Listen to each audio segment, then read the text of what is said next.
everyone, I am Johanny Marie Lorica. The topic that is given to us is the introduction of propositional logic. Now, before we proceed to our discussion, let me introduce to you my group mates with their topic to be discussed. Hello everyone, this is Janilyn Makunlay. My name is Jericho N. Magadla. I'm Kaya Biggs Gloriosa. And I am Mark Lloyd S. Manunog.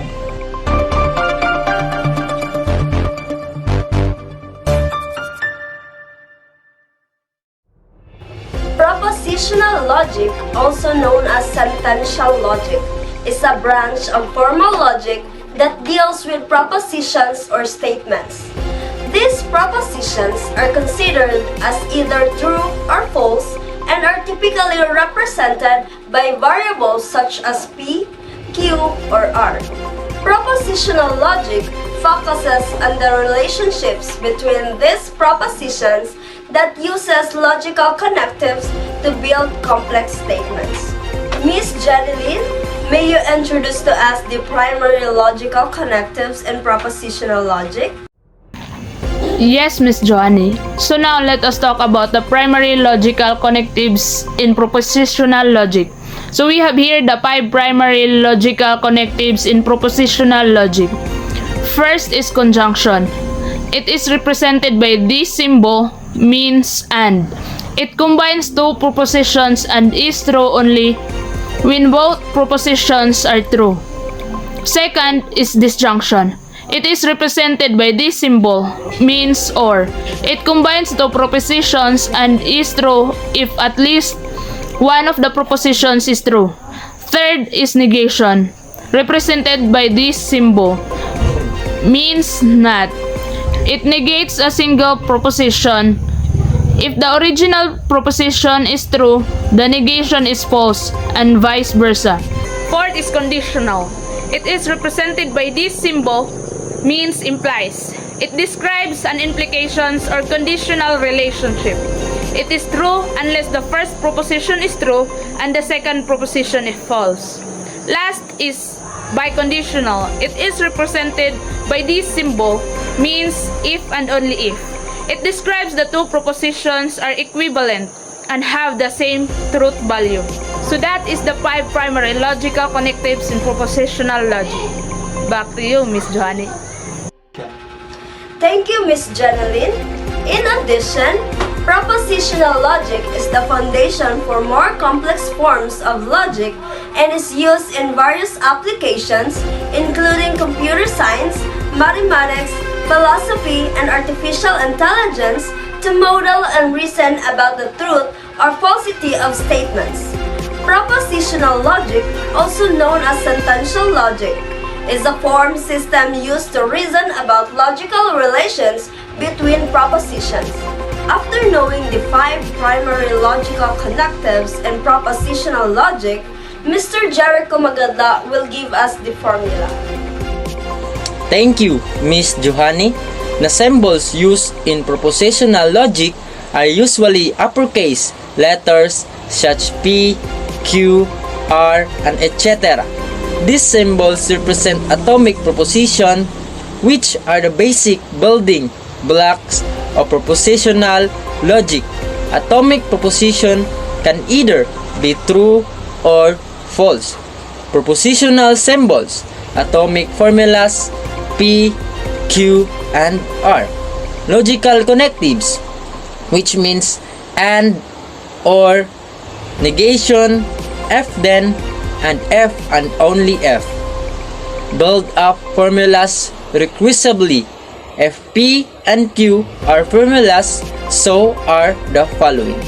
So number 1, conjunction, means and. Conjunction, P and Q. For example, if P is true and Q is true, then P and Q is true. Number 2, disjunction, which means or. Disjunction, P or Q. For example, if P is true or Q is false, then P or Q is true. Number 3, negation. Negation F. For example, if P is true, then negation P is false. Number 4. Implication means F then. Implication P, F then Q. For example, if P is true and Q is false, then P, F then Q is false. Number 5. Biconditional means F and only F. Biconditional P, F and only if Q. For example, if P is true and Q is true, the P, F and only if Q is true. Using this connectives compound proposition can be combining atomic proposition and using parentheses to indicate the order of operations.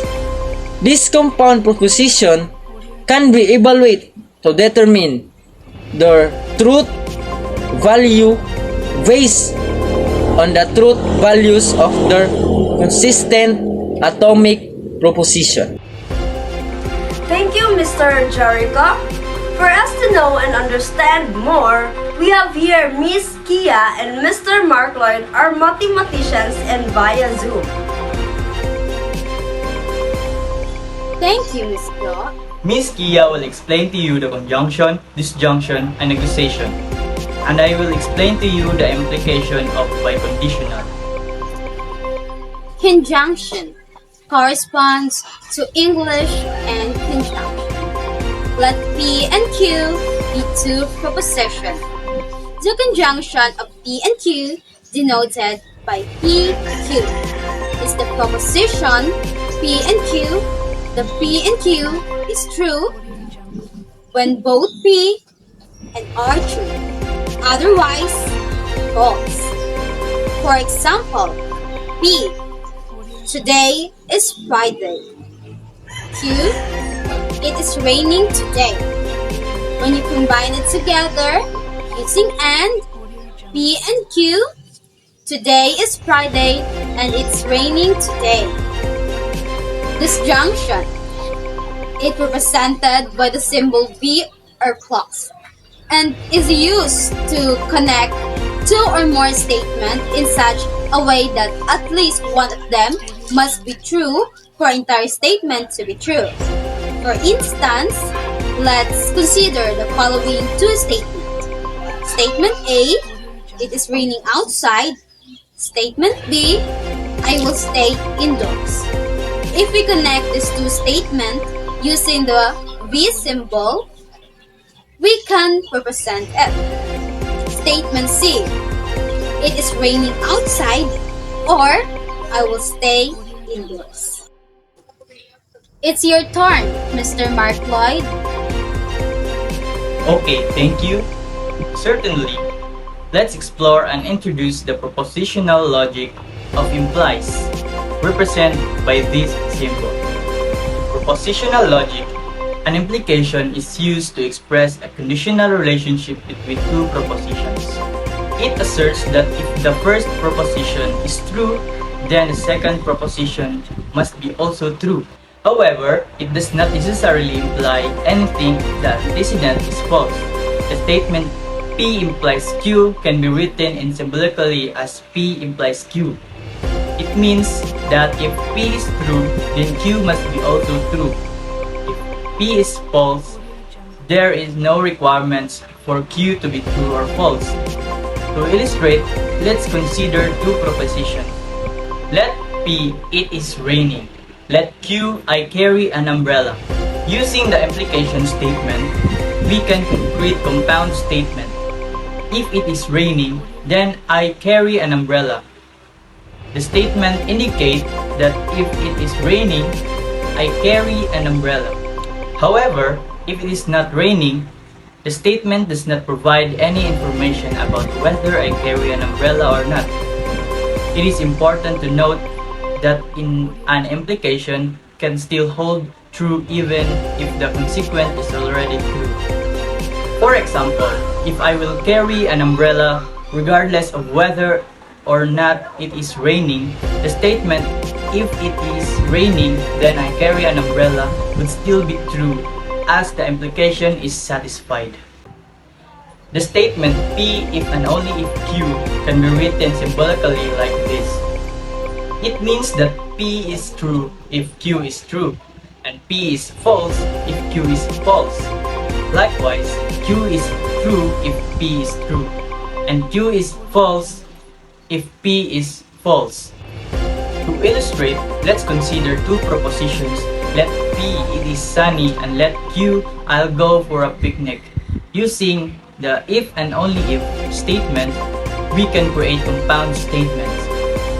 If it is sunny, then I go for a picnic. I go for a picnic if and only if it is sunny.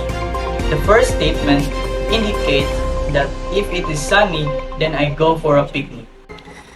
It does not assert anything about whether I would go for a picnic if it is not sunny. The second statement precisely states that mutual relationship between the two propositions. It states that I go for a picnic if and only if it is sunny. If it is sunny, I go for a picnic, and if I go for a picnic, it is sunny. These if and only if statements are useful in logic and mathematics to establish necessary and sufficient conditions and to analyze logical relationship between propositions. That would be all. I hope you learned something. Back to you, Miss Jo. Wow! Thank you so much, Mom and Sir, for sharing your knowledge with us. In conclusion, propositional logic is a foundational tool for formal reasoning and is widely used in mathematics, computer science, philosophy, and various other fields to analyze and solve problems through deduction reasoning based on the truth values of propositions. It forms the basis for more complex logical system and is essential for understanding and constructing valid arguments. Thank you everyone for watching and listening. I hope you learned something from this video.